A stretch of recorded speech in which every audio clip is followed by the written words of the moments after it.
Sëmundja e Parkinsonit është një çrregullim neurodegenerativ i sistemit nervor që ndikon kryesisht në lëvizjen trupore. Dr. Memli Haxhishabani, neurolog, tha se kjo sëmundje ndodh pasi niveli i dopaminës bie tek njerëzit.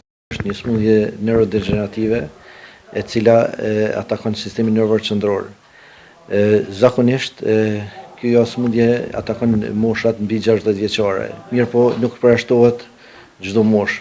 Shenjat e sëmundjes së Parkinsonit mund të fillojnë me dridhje, me shtangime apo me të dyja bashkë. Zakonisht paraqitet në njërin pjesë të trupit, pastaj me kalimin e kohës e përfshin edhe pjesën tjetër. Specialisti i neurologjisë Haxhishabani thotë se shkaktarët kësaj sëmundje mund të jenë gjenetike, por faktor është edhe përdorimi i tepërt i magneziumit.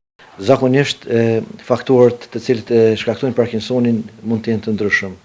Ndërta mund të jenë faktorët gjenetik, pastaj mund të jenë helmimet me monoksid karboni, me magnezium, me pesticide, pastaj insultet të ndryshme vaskulare. Të gjitha këto mund të dëmtojnë substancën e zezë, e cila është përgjegjëse për prodhimin e dopaminës. Nëse kjo dopamina prodhohet më pak se 80% e sasisë, atëherë fillojnë shenjat e sëmundjes Parkinsonit. Doktori Haxhishabani tuti shtoi se nuk ka shërim përfundimtar për këtë sëmundje. Kjo sëmundje mundet mu diagnostiku vetëm klinikisht.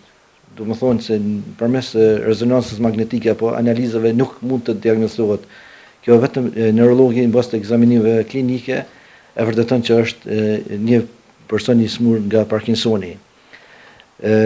Zakonisht trajtimi i tyre bëhet me mjete medikamentoze, ku bora e zgjedhur është levomedi apo bashkë me akinetonin. Shërim për këtë sëmundje nuk ka, mirë po këto vetëm i largojnë simptomat e kësaj sëmundje. Diagnoza Parkinson i dedikohet mjekut anglez James Parkinson, i cili në vitin 1817 raportoi i pari për këtë sëmundje. Prandaj 11 prilli i dedikohet atij nga që përkon me ditëlindjen e mjekut Parkinson.